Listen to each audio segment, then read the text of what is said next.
오늘은 지은호와 이지혁이 고성희의 음모를 눈치채고 간이식을 안 하겠다 선언하는데요. 지은호가 어떤 생각으로 그런 선언을 했는지 알게 되실 거예요. 구독과 좋아요 눌러주시면 지금부터 이야기 시작합니다. 선배. 그냥 검사만 했어요. 누군가의 구원이 누군가의 덫일 수도 있겠구나. 바로 그 한마디 때문에 이지혁은 그날 밤부터 잠이 통 사라졌습니다. AP 인수를 마친 축하 현장에서는 샴페인이 터졌는데요. 이지혁은 웃는 얼굴로 악수를 건네다가도 고개만 돌리면 표정이 굳어지더라고요. 이유는 간단했습니다. 간이식. 그 단어가 머릿속을 둔탁하게 치고 있었거든요. 지은호는 눈을 피했습니다. 선배 오해예요. 그냥 검사만 했어요. 말끝이 살짝 흩어졌고 그 흔들림은 거짓말보다 위험했는데요. 이지혁은 애써 목소리를 낮췄습니다. 누군가의 병실 앞 눈물은 이해해. 근데 타이밍이 너무 정교하잖아. 새로운 클라이언트를 만났는데 그 사람이 내 생모라고? 마침 쌍둥이 오빠가 아프고? 내가 적합할 가능성까지? 말이 길어지는 걸 스스로도 의식했는지 이지혁은 마지막엔 툭 던지듯 결론을 냈습니다.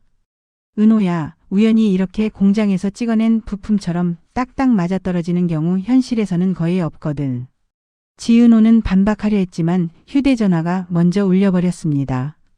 병원 문자였습니다. 적합 판정. 네 글자였는데요. 손이 얼어붙을 만큼 차갑게 느껴졌답니다. 그날 밤 지은호는 혼자서 가게에 들어가 바닥을 밀고 창문을 닫고 가게를 정리했어요.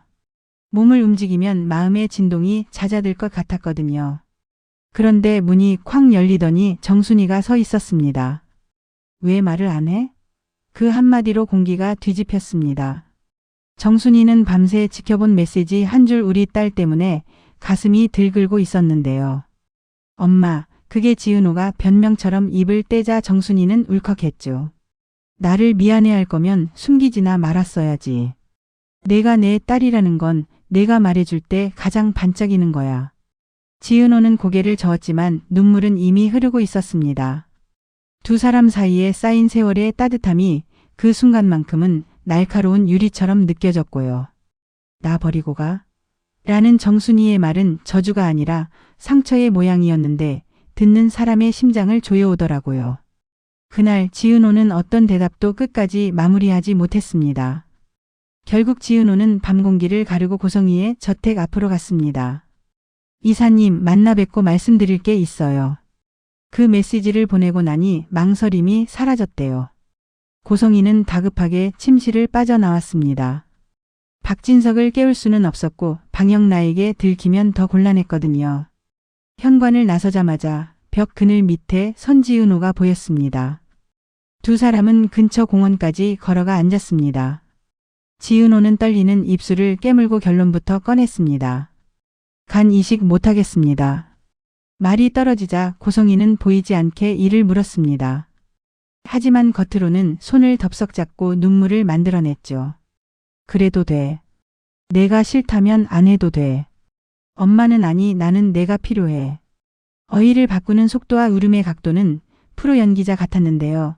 그 과장된 애틋함이 오히려 지은호의 머릿속 경보를 울렸습니다. 오빠가 위급하다면서 왜 화도 안 내지? 왜 설득보다 매달림부터 하지? 지은호의 말을 듣고 고성희는 전략을 살짝 틀었습니다. 내가 다 정리하고 나갈게. 내가 원하면 뭐든 버릴게.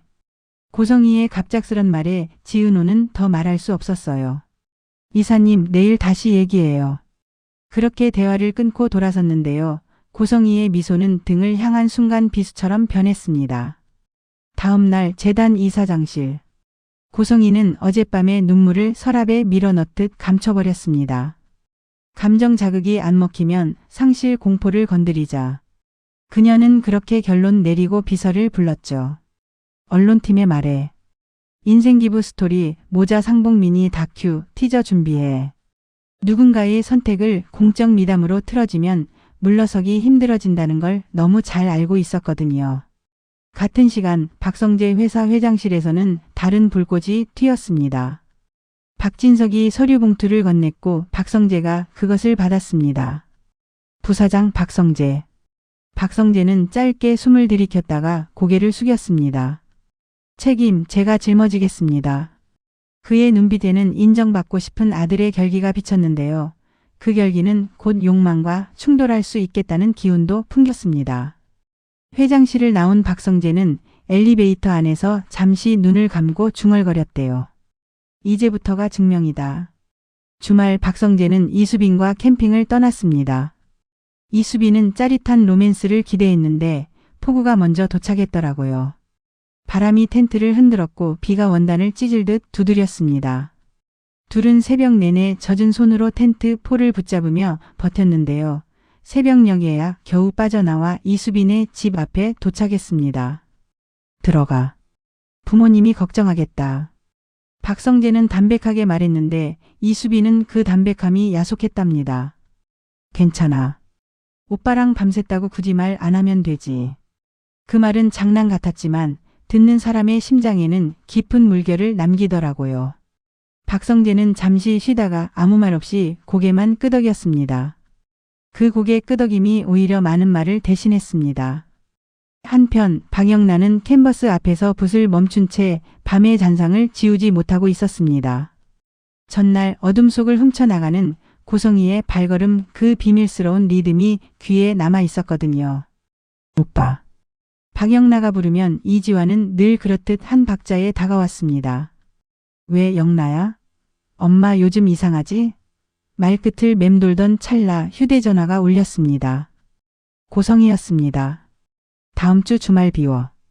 이상훈 씨 댁과 식사한다. 통보였고 질문은 없었습니다. 전화를 끊고 나서야 박영라의 메일함에 새 알림이 들어왔는데요. 정식 연재 제안. 오래 붙잡고 꿈꾸던 문장이었습니다. 마음이 찢어지는 건 그때부터였죠. 어머니의 계획과 나의 인생이 정면 충돌하는 소리를 박영란은 분명히 들었습니다. 지은호는 그날 저녁 조용한 카페 구석에서 이지혁을 다시 만났습니다. 이지혁은 말이 적은 편인데도 이날만큼은 다정하게 길게 말해주더라고요. 은호야, 내가 결정할 일이야. 누구도 강요 못해. 다만 내가 후회하지 않게 정보부터 정리하자. 병원의 서류, 재단의 동의서, 담당 코디네이터 이름까지. 우리가 확인할 수 있는 건 다 확인해보자.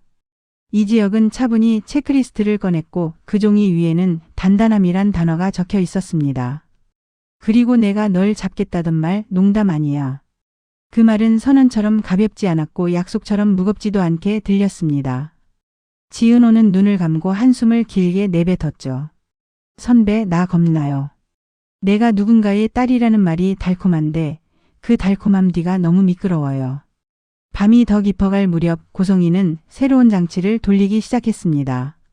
재단 홍보팀이 만든 모녀 상봉 예고 기사가 익명의 제보 형식으로 일부 커뮤니티에 뿌려졌고요. 병원 쪽에서는 기증자 교육 일정 안내 전화가 돌았습니다. 전화를 받은 지은호는 그제야 깨달았어요. 내가 한 걸음 물러서면 누구는 10걸음 밀어붙이는구나. 그 사이 정순이는 가게 카운터에 앉아 뜨거운 물을 마셨습니다. 우리 딸 어디까지 혼자 아파할 건데. 속으로만 삼키던 말이 컵 김처럼 올라왔다 내려가더라고요. 결국 휴대전화를 들고 메시지를 썼다가 지웠습니다. 밥 먹고 와라. 단 3단어만 남겼고 그 3단어에는 사과, 걱정, 사랑이 동시에 들어있었죠. 다음 날 효산의 게시판에는 인사 공지가 올라왔습니다. 부사장 박성재. 임명과 동시에 경쟁사의 주가 동향, AP 인수 시너지 로드맵, 재단과의 협업 MOU 검토 같은 굵직한 이슈가 한꺼번에 몰렸습니다. 박성재는 회의실 유리벽 앞에서 손등으로 넥타이를 고쳐매며 생각했대요. 이 판에서 흔들리는 감정 다들 약점이 된다. 그런데 그 순간 휴대전화 화면에 이수빈의 메시지가 떴습니다. 오빠 어제 새벽에 했던 말 장난 아니었어. 그 한 줄이 박성재의 냉정과 따뜻함 사이에 미세한 균열을 냈습니다. 저녁 이지화는 차에서 내리려는 박영라를 붙잡았습니다. 영라야, 혼자 확인하러 가는 건 위험해. 박영라는 고개를 저었죠. 확인해야 그림을 그릴 수 있어. 내 인생 스케치를 남이 대신 못하잖아. 두 사람은 결국 약속했습니다. 추적이 아니라 사실 확인. 심증이 아니라 증거. 그 약속이 훗날 큰 균열을 막아줄지 오히려 더 큰 폭발을 부를지는 아직 모를 일이었습니다. 그리고 밤. 지은호는 병원 앞에서 잠시 멈춰 서 있었습니다. 이지혁이 말해준 담당자 이름을 떠올리며 마음속으로 새까지 세고 들어갔죠. 안녕하세요. 교육 일정 취소와 기록 열람을 요청하려고요. 안내 창구의 직원은 규정대로만 말했습니다. 직계 가족 동의가 필요합니다. 지은호의 눈동자가 많이 흔들렸는데요. 그때 옆 창구에서 다급한 목소리가 들렸습니다. 기증자 보호 절차요. 아, 그건 내 이사장님 지시로 말끝을 삼키는 낮은 소리, 이름표의 직함, 그리고 컴퓨터 화면에 잠깐 떠오른 내부 메모. PDF. 지은호는 그 한 조각을 눈으로 찍어두었습니다. 이 세계는 생각보다 조용하게 흔들리고 있었거든요. 집에 돌아와서 지은호는 결국 메시지를 보냈습니다. 엄마, 나 지금 가요. 문을 열자 정순이가 서 있었습니다. 두 사람은 한동안 말이 없었는데요. 먼저 움직인 건 정순이였습니다. 속상했다. 근데 더 속상한 건 내가 혼자 무서워하는 거였어. 지은호는 그제야 울음을 터뜨렸고 정순이는 등을 토닥이며 말했죠. 가족은 같이 무서워하는 거야. 그 말이 이상하게도 용기를 줬습니다. 같은 시각 고성이는 마지막 조각을 움직였습니다. 담당 의사에게 전화를 걸어 단호하게 말했죠. 기증자 교육은 예정대로. 언론 공개는 선의의 기부 콘셉트로. 다만 절차상 동의는 내가 설득할 테니 기록은 건드리지 마. 전화를 끊고 난 뒤 창밖을 보며 중얼거렸습니다. 사랑은 결국 선택의 다른 이름이야. 누가 누구를 더 사랑하는지 그 판정만 남았네. 그 밤의 끝자락 세 사람에게 각기 다른 메시지가 도착했습니다. 지은호에게 내일 재단 홍보팀과의 미팅 일정 확인 부탁. 이지혁에게 AP 인수 첫 분기 리스크 보고서 초안 제출. 박성재에게 재단 협업안 비공개 브리핑. 뜻밖의 연결선이 조용히 그어졌고요. 다음 날이면 사적인 사랑과 공적인 거래가 같은 테이블 위에 올라갈 예정이었습니다. 누군가는 마음을 증명해야 하고 누군가는 권력을 증명해야 하며 누군가는 자신의 이름을 처음으로 자기 손으로 적어야 했죠. 그리고 마지막 장면처럼 다가온 알림 하나. 박영라의 메일함에 추가로 도착한 파일 제목은 제안서 연재조건부재단 지원. 보낸 사람은 웹툰 플랫폼이었지만 참조에는 낯익은 재단 담당자의 이름이 포함되어 있었습니다. 박영란은 화면을 한참 바라보다가 아주 천천히 웃었습니다. 엄마, 내가 내 그림을 그릴게. 대신 붓끝은 내가 고른다. 이제 판은 깔렸고 다음 수를 두는 손만 남았습니다. 누가 먼저 뒤집을까요? 누가 먼저 고백할까요? 그리고 누가 먼저 진짜를 밝힐까요?